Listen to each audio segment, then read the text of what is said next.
So welcome everyone. We have a great webinar. We're looking forward to hear our speakers. This webinar is part of a bigger series that we have around teacher education and professional development, where we're hoping to share best practices and lessons learned from different approaches to how we prepare teachers in different ways. We are preparing teachers, making progress. We also want to discuss things that we need to do.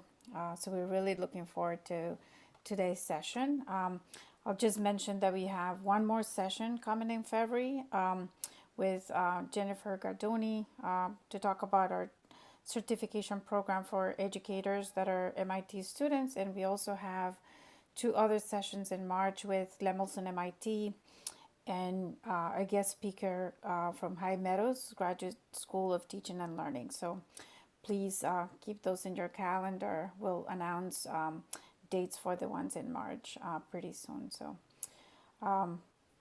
just welcome again. My name is Claudia Brea. I'm the Senior Associate Director for PK to 12 at JWell. I'm here to welcome everyone with a bigger team from JWell. So just want to say a couple of things about today's webinar with our guest speakers from Philippines. So this session today is about promoting agency in teacher education and development. We have two wonderful speakers from the National Teacher College in Philippines. Dr. Edizon Fermin is the Vice President for Academic Affairs. And we have also Noel Jeffrey Torregosa, Director of Learning and Development at the Center of Education Innovation, also at the National Teacher College. I'm going to let both Edizon and Noel say a little bit more about their role, but I'll say a couple of things about their webinar.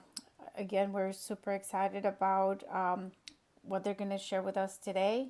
Their webinar, I'm going to read what they share with us.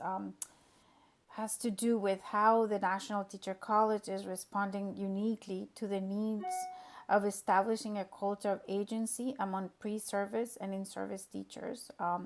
Their training approach is informed by outcomes-driven learning experience design, as well as employability-oriented delivery and assessment.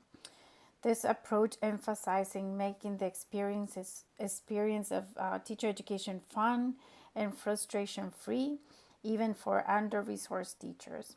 During the session today, they will discuss how to use this framework to sustain engagement for sustainability and scalability, taking into account remote learning conditions during the pandemic and hopefully beyond that. So just want to welcome again Dr. Edizon Fermin and Noel Jeffrey Torregosa. So please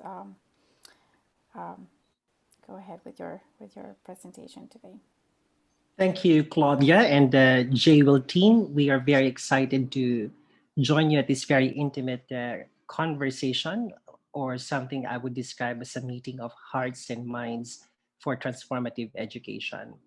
Noel and I are going to tell the narrative of how we are pursuing the track of promoting agency in teacher education and development in uh, the Philippines in general, but more specifically at the National Teachers College. Uh, we were founded in 1928, so over 90 years of experience of forming teachers and educators, both in the public and the private sector, premised on our vision and mission of providing democratic education for individual and social competence, which pretty much speaks about the philosophy of agency that our institution would like to provide.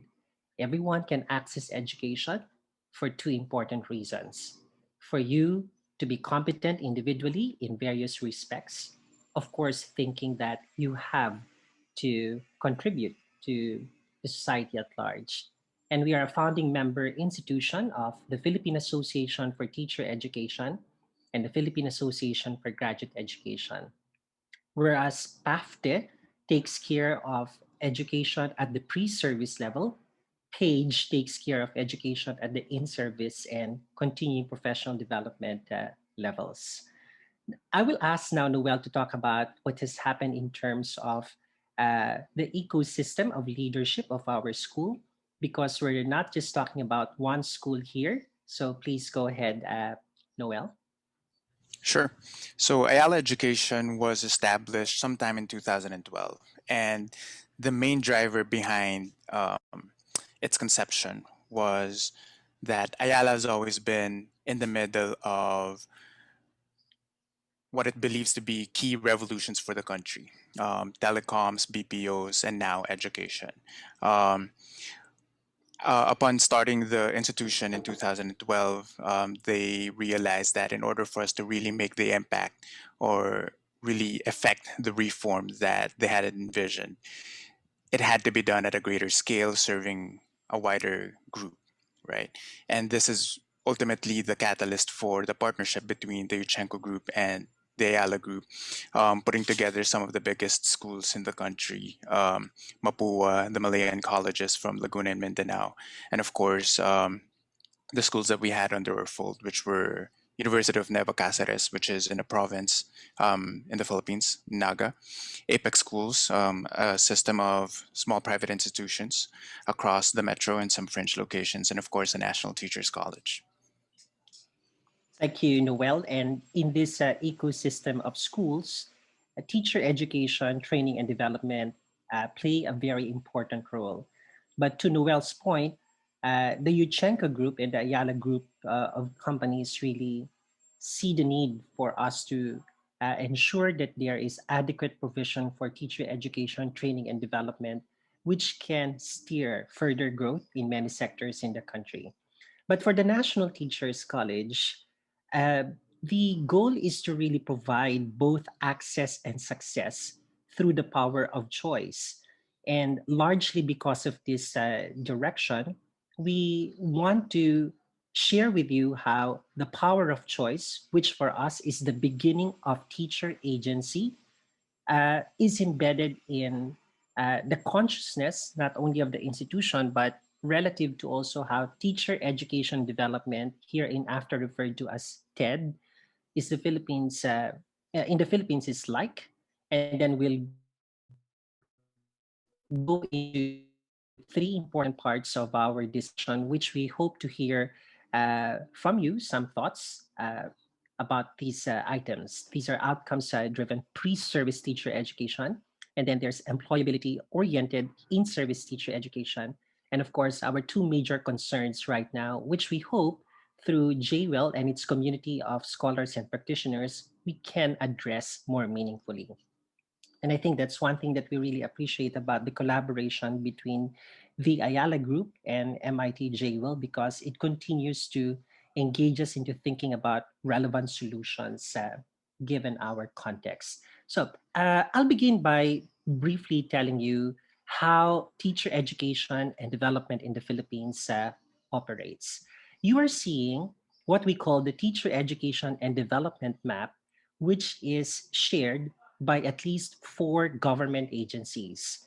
The Department of Education, our own Ministry of Education, is the one that hires, for the most part, the biggest number, our biggest industry partner in terms of teachers engaging in the profession.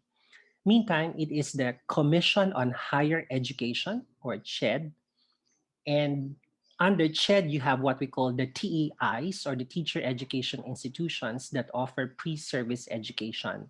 So the National Teachers College is technically supervised by CHED. And we work closely with DepEd. In fact, many of our graduates are now occupying leadership positions both in DepEd and also in CHED. But after you have finished pre-service education in the Philippines, you have to undergo licensure through another agency. And this is the Professional Regulations Commission. Upon issuance of your license, it's either you also take another professional track exam called the Civil Service Examination, which is taken care of by another government office. And then that's eventually the start of your process of getting into the service in the Department of Education. Of course, continuing professional development is a shared responsibility of these institutions, but more so the individual schools where the teachers are part of. But in the middle, you will find out the National Competency Based Teacher Standards, which was the original set of teacher standards in the country. And in 2017, these were replaced by what we call the PPST, or the Philippine Professional Standards for Teachers. The PPST paved the way for clarifying teacher career progression in the country by identifying four important career stages. The beginning teachers are technically the pre service teachers who will eventually, after a few months after graduation, will enter the Department of Education or schools. And then we move towards career stages two, three, and four, which are shades of proficiency and distinction in terms of your professional development. Now, if you notice, on the third row, we place there what kind of education, development, and qualification opportunities are available to our teachers. So at pre-service, you have to go through a process of acquiring your degree and your license. And then once you're in service, you go through a series of continuing professional development provisions or take on advanced academic qualifications such as a master's or a PhD. Now, what I'd like everyone to appreciate about this is that the government invests in the continuing professional development of teachers and more so people's access to degree programs of their choice. Take note that the Philippines is the first developing nation to have actually uh, passed into law a measure that makes tertiary education free for its people. And largely because of this, the number of people entering several disciplines has dramatically increased. For example, in teacher education alone, for the information of everyone, this is the second most subscribed degree program in the Philippines. What with over 1,603 institutions in all, 575 of this number are considered public institutions, and another 1,028 are private or independent teacher education institutions. Now, take note, our state universities and colleges are a huge number of entrants to these degree programs. In school year 2019-2020 alone, we're talking about nearly 700,000 teacher education students, and we graduated shortly after the school lockdown, around 170,000 teachers. And this is where we have to articulate that there's such a huge scale that we are talking about in terms of teacher education and development in the country. But if you notice, if you have 170,000 teachers graduating from the profession from school year 18 to 20, the total number of entry level teaching positions, we are nearly 500,000. That's about 450,000 authorized teaching positions. So, is there a shortage? There is. And so, where are the other teachers coming from? From other allied disciplines of teacher education. But once they enter Teacher One, they automatically have to go through the annual continuing professional development tracks of the Department of Education. But if you think about how much teachers can study, can be trained on, you can only say that uh, a reasonable amount, probably a fair amount, because in the Philippines, if you are in the teaching sector, you just have too much work to begin with. So, and this makes it quite difficult for you to pursue other CPD opportunities, which might enable you to enhance provisions within your respective institutions. So, there are two problems that we'd like to address here. How do you make sure that a robust environment where there's just too many pre-service teachers coming in can be trained better? Of course, it is a massification of some sort, but we see ourselves making these teachers capable of formulating their own decisions by understanding carefully the context of the respective school, the general education sector in the country, and the individual circumstances of their learners. How do you do that in a very robust environment such as this one, Of course, not forgetting that you also have the responsibility after graduating from pre-service, that goal of equipping yourself further with more professional skills and competencies. And so this is where our greater narrative begins. So, what have we been trying to do at the level of pre service teacher education and development? I turn over the virtual floor to Noel. Edison, can I clarify a couple of things? Did you Go mention ahead. that did you mention that teacher education, tertiary education is free, or all tertiary education is free in the country? It's now free in the country through a law that was passed some years back, enabling higher education students to actually access that government subsidy to proceed in tertiary education. So it's for all careers, right? Yeah. Yep, that's correct. Thank you. You're welcome, Claudia. So, Noel, please go ahead. All right. Thanks, Ed. As Ed very nicely summarized it, right? What we have is a challenge of quality and quantity. And the first part of our narrative, I suppose, focuses more on addressing the quality aspects of how do we train and prepare these teachers better. Um, from the National Teachers College, we took a look at an OBE approach, right? We did realize, however, that the transformation of our existing curriculum, or any existing curriculum for that matter, to a completely OBE version is going to take some time.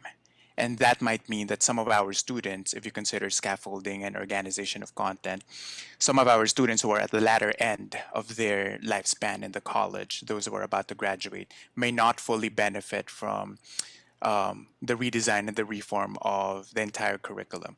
So the first thing that we did was we wanted to make sure that we are able to address those who are about to exit the school, those who were far ahead in their stint in the college, and that's what OBE 1.0 essentially was for us. As far as OBE 1.0 is concerned, this is ensuring that the on the job training or the internships that our students were going through were ones that were worthwhile and fruitful, right? This involved standardizing the experiences that we expected them to go through in their OJTs, and ensuring that the institutions we partnered with, the ones that we sent our students to intern with, understood what it is that we were trying to achieve, and therefore provide the necessary opportunities for learning for the students. We also increased the monitoring and the measures around, what it is that they're doing on a daily basis and what skills are they developing from these partnerships. It didn't hurt that under the iPeople umbrella, we had a lot of synergies present between all the different schools that the institution owned.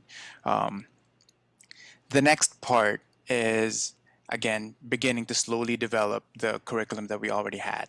And before we even step into a complete draft or overhaul of the entire content, what we initially did was to move to a problem project or case based environment.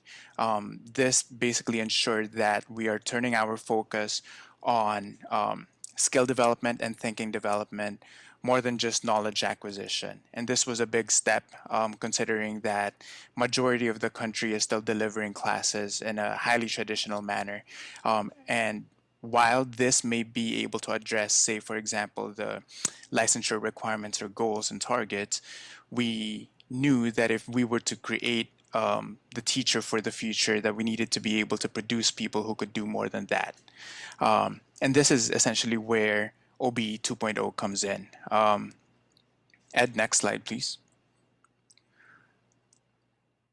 Our brand of OBE 2.0 actually follows the CHED guidelines on how we should be designing um, our curriculum, right?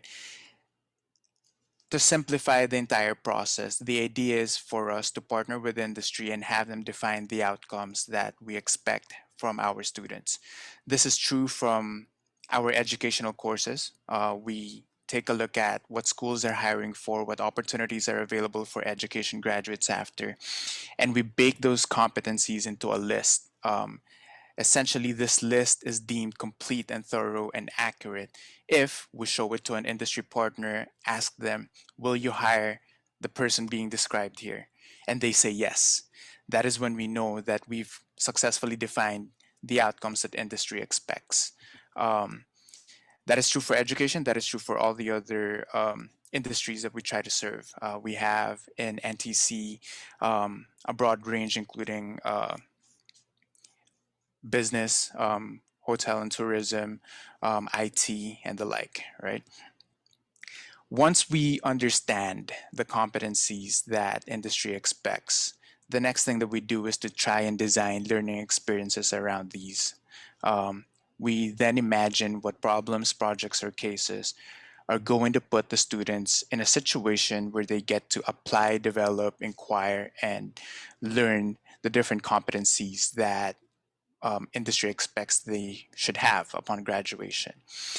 So we are working backwards straight from what it is that we need to be able to produce to what experiences will generate these learnings to our final stage of mapping and scaffolding, which is when we finally take a look at the guidelines on the subjects that they need to be able to take, make sure that they're organized accordingly, and that we're able to house the learning experiences where it makes the most sense.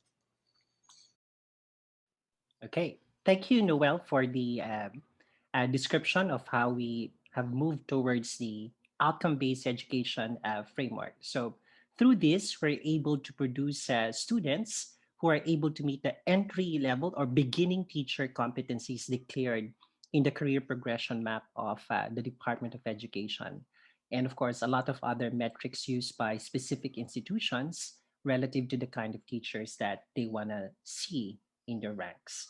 Now, when a teacher finally joins the teaching course, two ways by which he or she can actually move forward in the discourse of professional development is by undergoing a set of in service training opportunities afforded by the institution, the Department of Education, or other agencies, or to pursue an advanced degree. But you see, in the Philippines, truth be told, offering massive teacher training programs for the department, which has about 800,000, over 800,000 teachers, is just a feat to address. And that is why most teachers still prefer that while they can still avail of those training opportunities, they also avail of tracks for advanced education. But there are several pain points that we have seen through these years in terms of teachers uh, getting on board advanced degrees for the sole reason that they want to get promoted. I saw Joe nodding his head because these are common reasons why they don't want to go through advanced degrees. And in the Philippines, as an archipelago, the choice of a teacher education institution for advanced studies is also difficult to make because the real centers are quite far from where the teachers are working. And so, three pain points that we were able to address when we were thinking now that they have been employed and they would want to move up, they are thinking about decisions on how to better themselves. And so, given that employment context, we want them to stop the stress, to learn better, and to finish faster. Because, of course, any advanced degree in the department right now translates to higher pay. So, just to let you know, what we did was to open the gates of NTC graduate education on an open admission basis, but on a selective retention status. Any teacher who desires to learn further can come in, but of course, subject to our retention policies.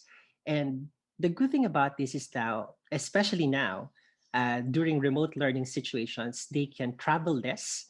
And we have opened the gates also for a very expansive financial assistance program. You know, I have to tell you that investing in advanced degrees for a teacher is a secondary and even a tertiary consideration for many of our professionals. But at the same time, the other thing that we have put in here is that we no longer just talk about courses within a curriculum for graduate studies that is so far from what they're doing in their classrooms. In fact, most of the learning experiences that we have baked in most of our courses are now connected to whatever they're doing in their classrooms. And this means that largely because of the accommodation of in service learning experiences in the form of the recognition of prior learning or ongoing learning, we are able to reduce their coursework meaningfully, not just for the sake of reduction, but for really recognizing what they have acquired as competencies in the field and translate them as materials for two research writing options. Either they pursue a regular thesis or we have what we call an impact project, which allows them to create an actual solution or service that answers a question related to their SBM priorities, which is on the third pillar. SBM stands for school based management. And largely because of the three features of our learning environment, they are able to finish their degrees from a minimum of 18 to a maximum 18 or 24 months. And their research becomes more useful because they directly translate into solutions needed by the respective institutions. And of course, because of the pandemic, we were able to put in a fully online learning environment where we were able to integrate LinkedIn Learning for a set of micro credentials, particularly for those pursuing advanced research tracks. And we think that in the post pandemic period, we will have to look for more than LinkedIn Learning, other resources that we can use to ensure that teachers get up to date and very relevant resources for understanding the new competencies required in education. But Just given this, Edison, to go clarify, ahead, I think Claudia. you had 18 to 24 months. What would have been the regular time for this?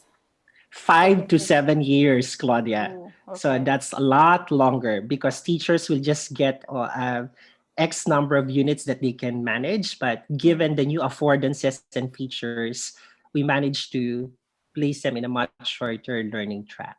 So that's what's happening right now.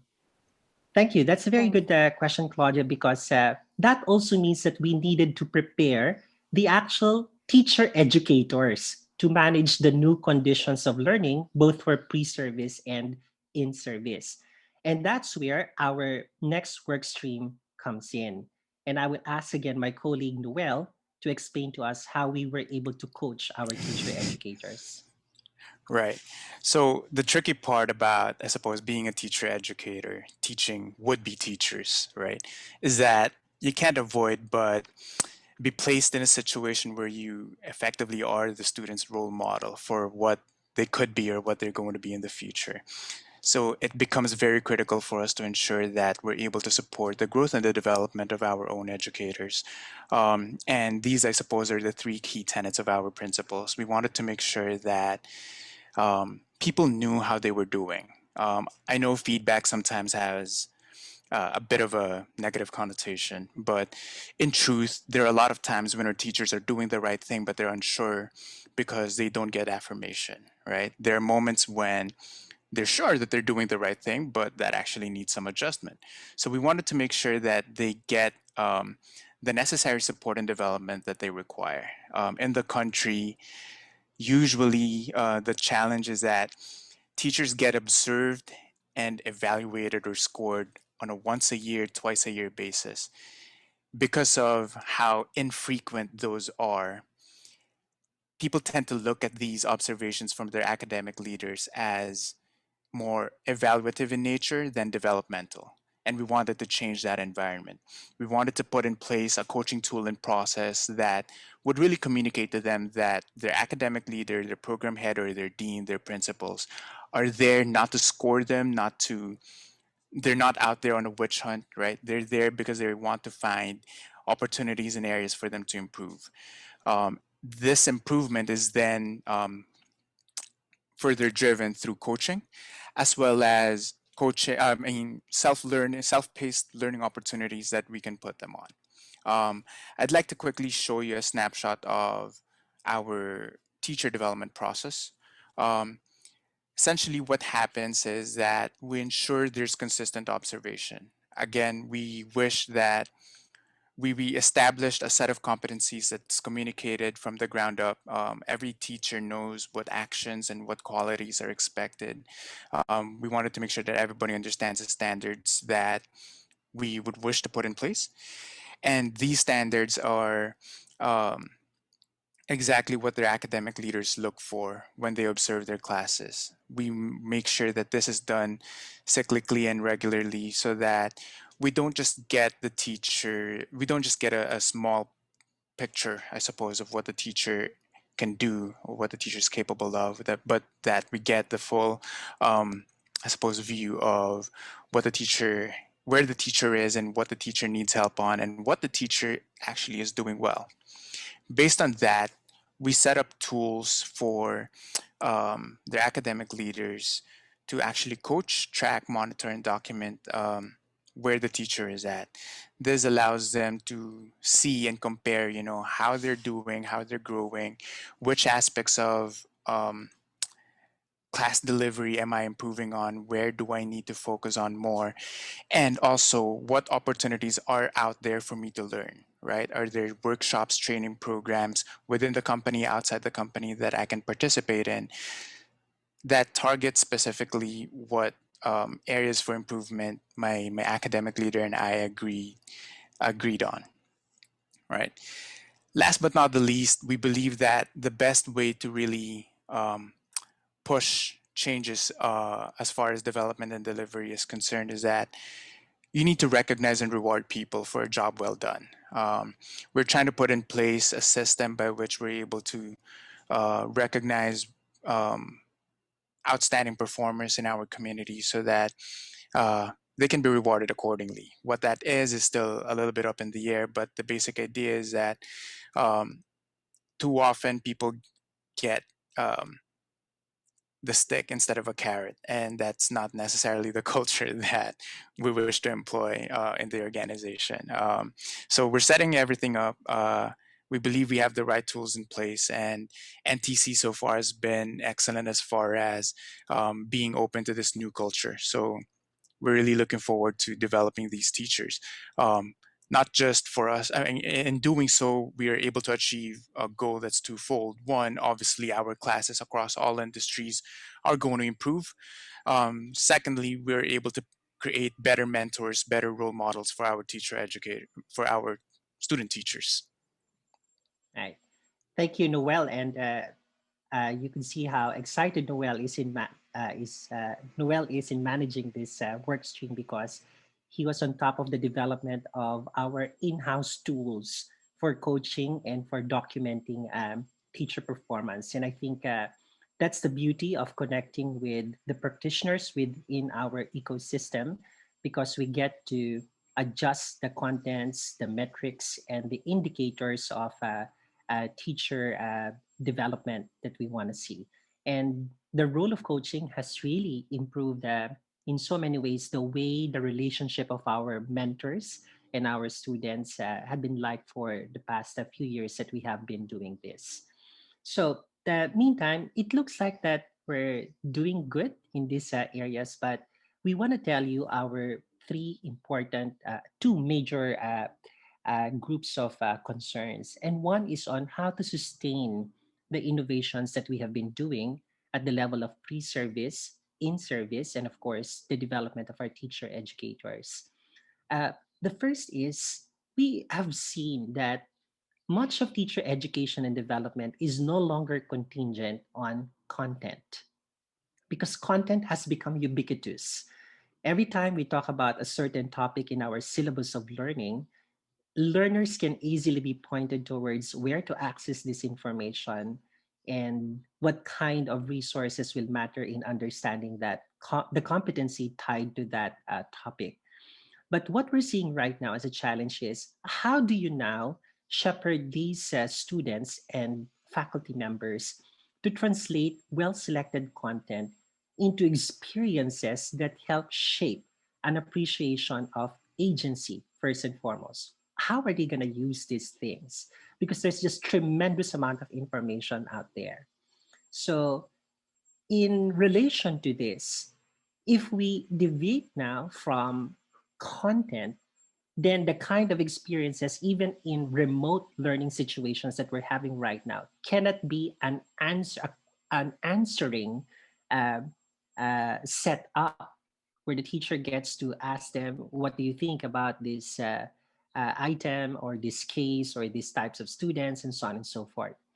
What we are hoping to do right now is more of equipping our students with the right inquiring and doing competencies, such that if you encounter these similar situations when you are already in the job or in service, what would you likely do? And we want to put them in a space where they can safely ask those questions and learn from one another, with the professors facilitating the ongoing conversations.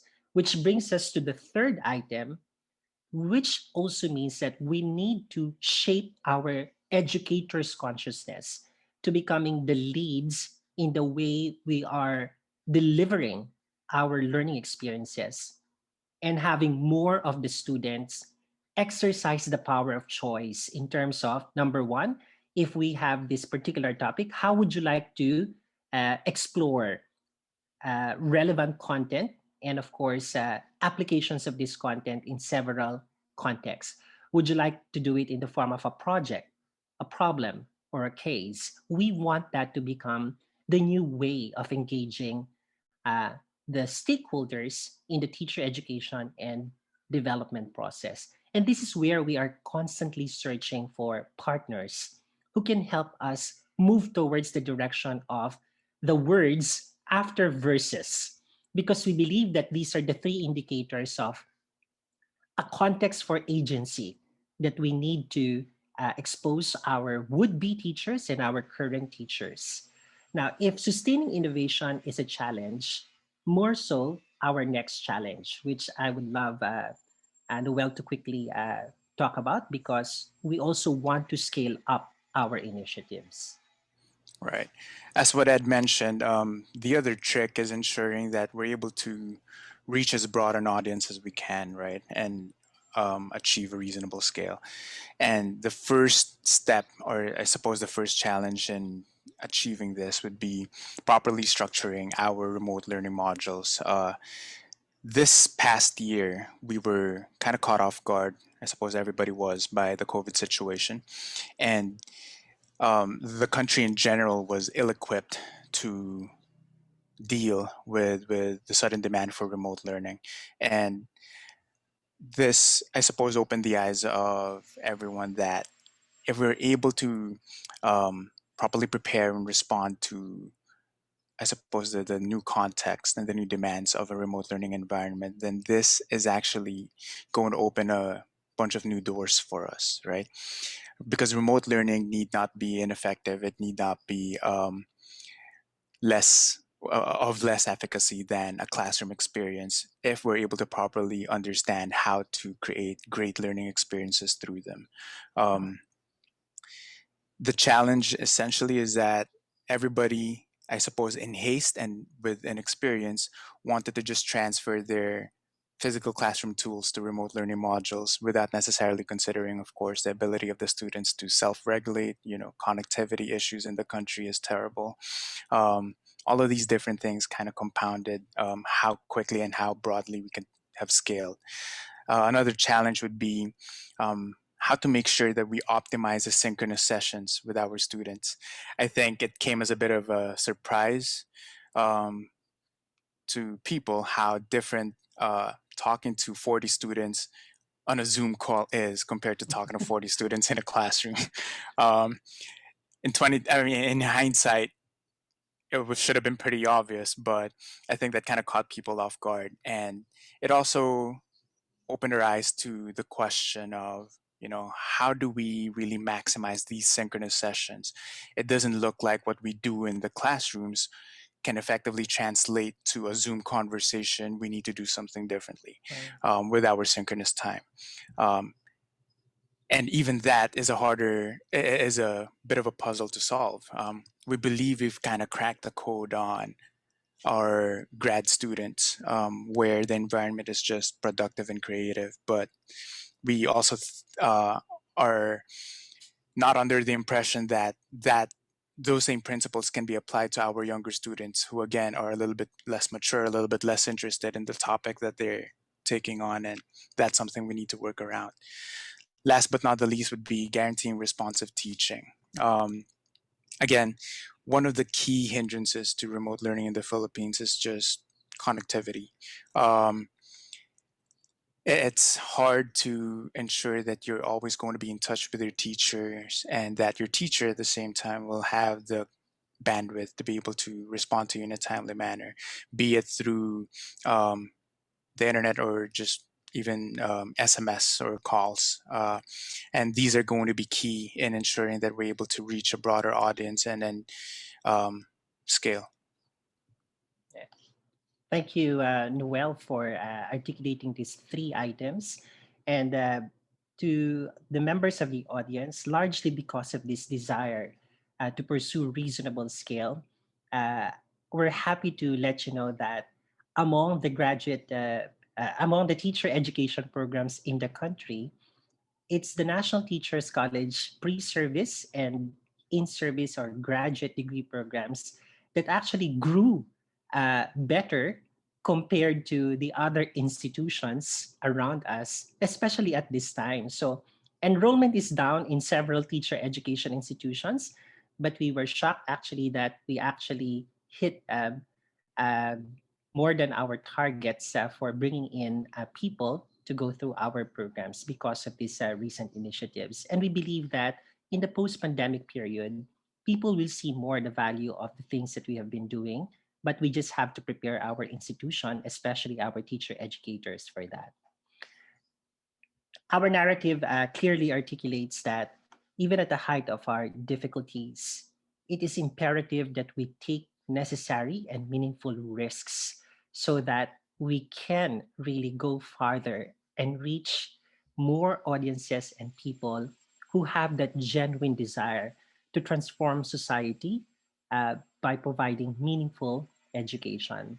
And that is why at the National Teachers College, we believe that we can transform a lot of our social structures if we're able to prepare the teachers who have that sense of agency in helping people, especially young learners, go through that same experience of understanding their situations and limitations, making choices on how to learn better, and of course, dedicating the right amount of consciousness, time, and resources to pursue the things that they're passionate about.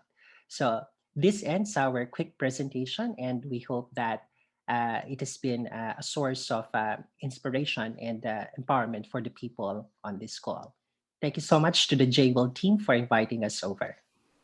Thank you so much. I mean, I have a number of notes and questions. I feel like we need a series of webinars just to unpack some of the things that you mentioned in terms of like coaching tools. I had specific questions, in terms of the credentials. At the beginning, you mentioned the ecosystem with the other schools in the Ayala group, and I was looking at, as you were talking, looking at other institutions that offer teaching degrees in the country, and then Mapua is in that list. And sort of I had questions about that interaction, but I'll say I want to begin with one specific one. Given a related work that we're doing on coaching, you mentioned coaching tools. Can you give us examples of what those tools are? Yeah. Sure. Um, I suppose I can talk about a couple of things. One would be right now the name is COFF. We're not very proud of what it's called. COFF. It's a classroom observation and feedback form. Quick disclaimer: we might change what that is called, but essentially what it is a scoring sheet that allows you to see how a teacher performs across different competencies or standards that we've defined, right? These standards cover multiple aspects of their delivery. In the future, it can also include content development, assuming that that's going to be a key task for the teacher. But the basic idea is for the teacher to have a view of how they're performing on each of the different criteria or tasks. Um, they get to view this. The idea is for the academic leaders to monitor and track them at least once a month. Um, we would want to increase that frequency, but this is our minimum at the moment. Uh, so that every month the teacher can view whether or not they're improving on all of the aspects, or if they still need to pursue a particular or particular change or improvement or adjustment in one of the criteria. The So like, great thing is about it like a rubric? You would say like a, yeah. yes, very much like a rubric. But the great thing about this is that the reports on the teacher's performance rolls up to the program head level, which is, say, the person who manages the entire course or the program. It rolls up to the deans, who has a view of all of the programs listed under his or her school or college. And it rolls up to an admin level, who then has a view of all of the different departments under them. Uh, the tool itself is nothing special. I believe the idea behind what makes it effective really is the process that is driven from it, right?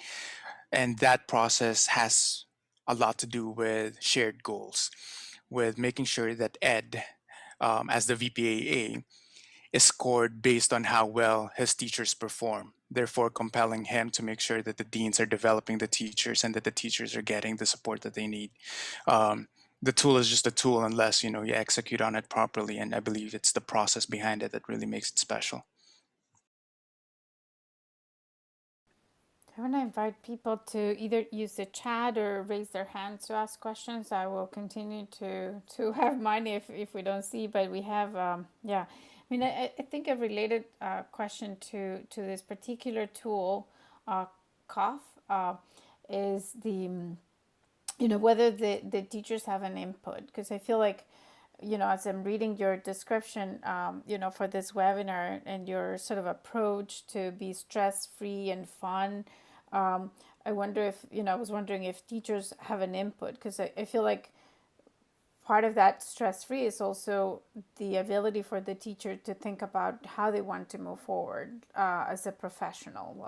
And I was just curious to see if, to know whether some of that input is taking into consideration to create this type of tools and rubrics. Uh, I'll take this one, Ed, and then maybe you'd like to share other items. Yes, Claudia, I think that is a really great idea. That is also one of the key asks of the teachers, for them to have an input on how they are rated. And this is something that we're working towards.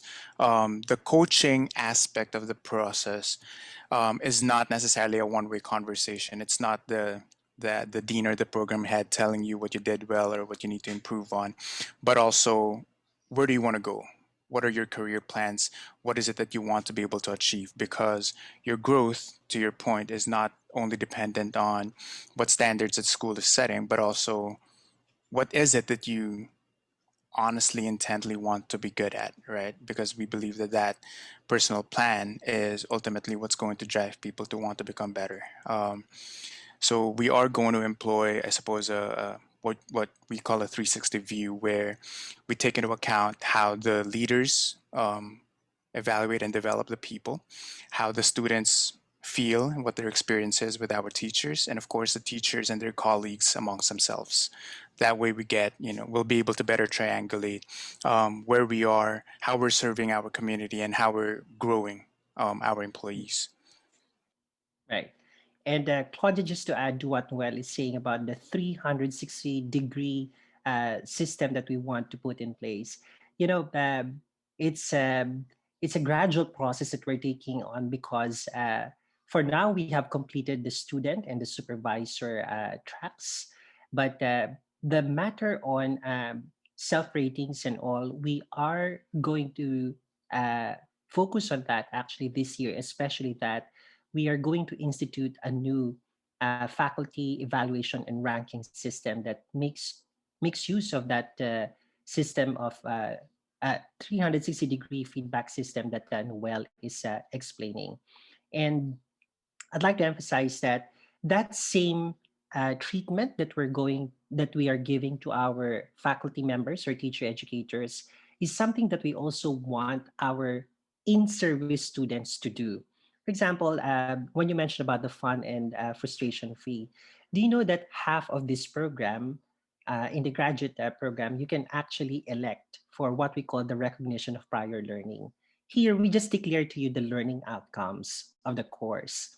And then based on your accumulated experiences in the field, you just have to show us a portfolio of some sort that tells us your journey towards manifesting indicators of those outcomes. And those outcomes are measured by or assessed by an external validator, where the evaluator actually appreciates the narrative of personal and professional growth of the teacher and declares, sure, largely because of these experiences that you have told me about, you don't have to take on those courses in a taught format anymore. And you get the what we call the RPL or the recognition of prior learning credit. And you know why this is fun? It's like every teacher looking at a box of all the good things that he or she has been doing for some time, and he or she gets credit for that. And this is something that our ministries of education are figuring out. So how do you really combine those elements, what they have been doing in the field, and how they are mapped into their advanced credentials? So I think we're working towards that in a very exciting direction, and hopefully the confluence of those work streams will yield a better space for teacher education in the country. Thank you, Ed. I want to invite others to ask questions. So, please comment. We have Ahmed. I'm not sure that I understand the comment. Claudia, I think if I may take a stab into what Ahmed is trying Okay. to say, I think he's trying to make sense of the three items that we mentioned about the pursuit of reasonable scale. If there is a particular order in the issues or concerns that we're looking at, Ahmed, Mm-hmm. my response to this is that there's no particular order. It's just that these three interact with one another in the way we want to see how scale is going to be achieved in our context. So, but if in terms of operationalization, I think yes, you need to make sure that there's responsive teaching in place before you're actually able to expand further your modules and see how your synchronous sessions will be maximized. Because you could have the best modules and the fanciest synchronous session platform, but your teachers aren't available for any minute form of feedback or concern of the teacher.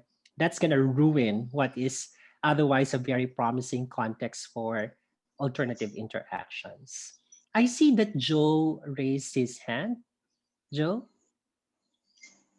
Well, thank you very much. I think you have given a very responsive response for my question. This is Ahmed Al-Matasim.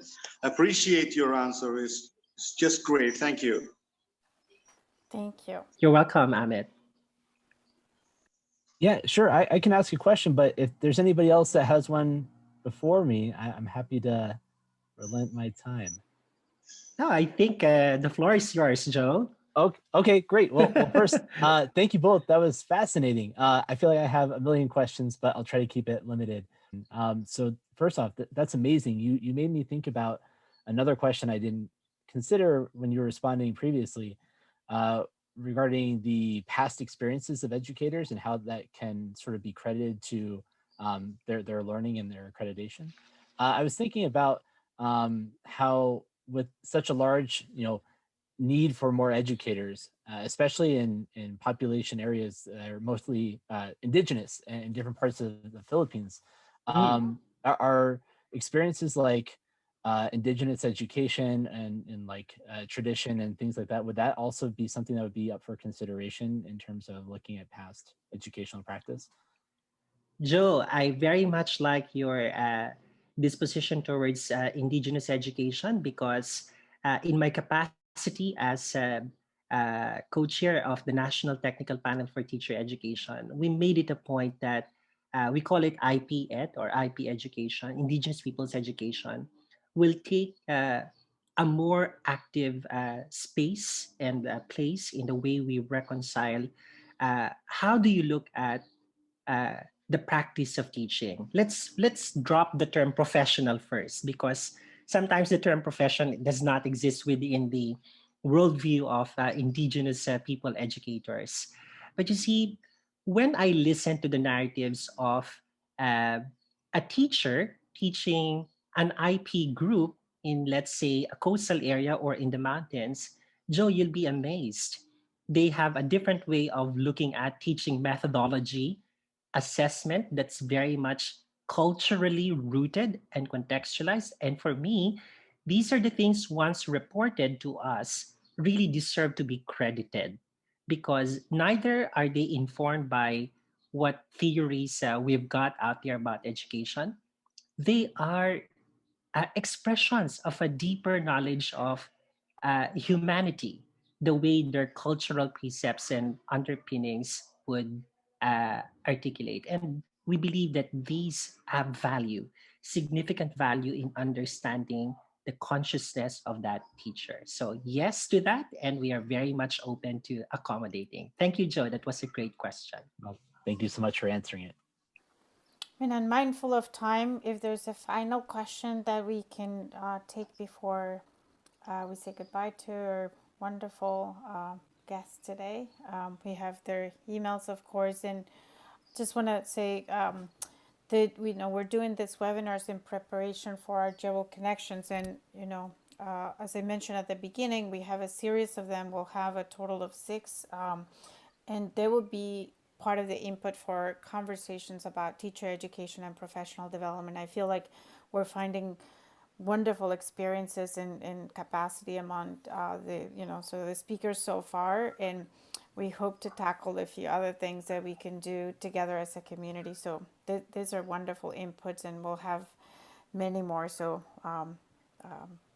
really, really exciting about the work and the conversation. There are many threads that are common, given what we heard from Davidson Academy, in terms of competency base, in terms of community of practice. I don't think you use this community of practice, but it gives me that feeling that the teachers are really working together as a community, and these ideas of using rubrics and using observations and doing a lot of practice even for pre-service teachers, and sort of connecting to all of these sort of expectations that the industries, including like the schools, right, the school system has in terms of what is needed from educators. So those are all common threads that I think I can sort of mention, given what we heard 2 weeks ago from our previous speaker. So any final comments or thoughts?